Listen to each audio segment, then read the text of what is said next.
Approaching a black hole reveals a blindingly bright accretion disk, a whirlpool of gas torn from surrounding stars, heated to millions of degrees as it spirals inward toward the dark center. The density required to create this gravity is difficult to visualize. Squeezing every ounce of mass in the Earth down to match this pull would require compressing the entire planet into a sphere less than an inch across. Ahead of that mass lies the event horizon. This is the exact mathematical line where the inward pull of gravity becomes so strong that even light, moving at 186,000 miles per second, cannot escape. It marks the absolute point of no return. Anything crossing this edge is cut off from the rest of the cosmos. Our trusted descriptions of matter, space, and time lose their predictive power here, making the event horizon the specific place where our current physics reaches its limit.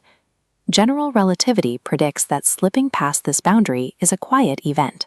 For a supermassive black hole, the curve of gravity at the edge is so gentle that a person could drift across the horizon alive and aware, never noticing they had passed the point of no return.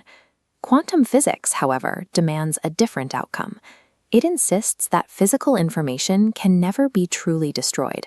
Yet black holes seem to erase everything they swallow as they slowly evaporate over trillions of years.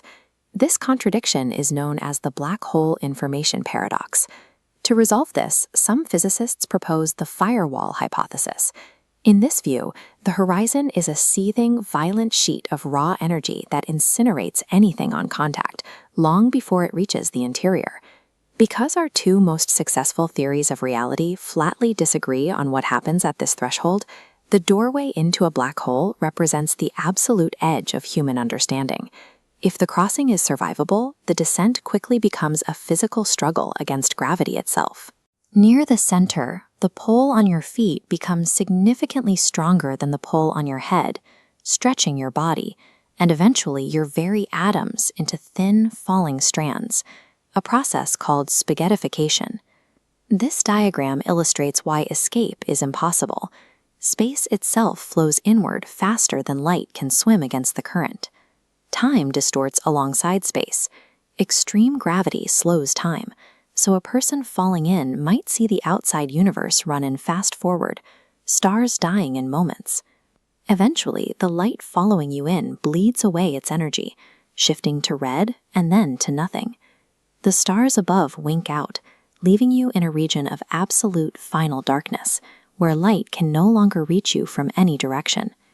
At this depth, every familiar element of physical, testable reality has been systematically undone. According to Einstein's equations, the center holds the singularity, a point where an entire collapsed star is crushed into zero size and infinite density. Within the horizon, the roles of space and time physically swap. Every path ahead leads inevitably to the singularity, making the center a fixed moment in your future rather than a destination in space. In the 1960s, physicist Roger Penrose proved that once matter collapses past its horizon, this singularity becomes a mathematical certainty. Yet most physicists believe the singularity is a placeholder. When a theory outputs putinity, it is not describing a real feature of nature, but confessing that general relativity has reached a point where it can no longer explain the world. To understand what truly happens at the center, we need a way to fuse the physics of gravity with the rules of the quantum world. In the absence of a complete theory, scientists have offered several daring guesses to replace the broken singularity. String theory suggests the interior is filled with a fuzzball, a dense, churning tangle of vibrating strings that forms a physical surface, removing the need for a bottomless pit or a point of infinite density. Alternatively, the geometry of the hole could form a tunnel known as an Einstein-Rosen bridge. This suggests the matter falling in might eventually pour out of a white hole in another region of space, or even a different universe. Physicist Lee Smolin proposed that the collapse might reach a limit and then rebound into a brand new universe, complete with its own Big Bang, turning the end of time in one cosmos into the beginning of time in another. Whether it is a fuzzball, a tunnel, or a cosmic seed, these models share a refusal to accept a mathematical dead end. Each replaces a point of zero size with a physical process that continues. This leads to the holographic principle. A black hole's maximum information is determined by its surface area, with interior data mapped as binary points on its boundary. This implies our three-dimensional reality could be a projection of information encoded on a distant, lower-dimensional surface. Some physicists have extended this to the entire cosmos, questioning if our own observable universe currently sits inside a black hole belonging to a much larger reality. We continue to study these dark regions because they represent the place where the story of everything seems to be hiding. Probing the spot where our current physics ends may be the only way to discover where we began.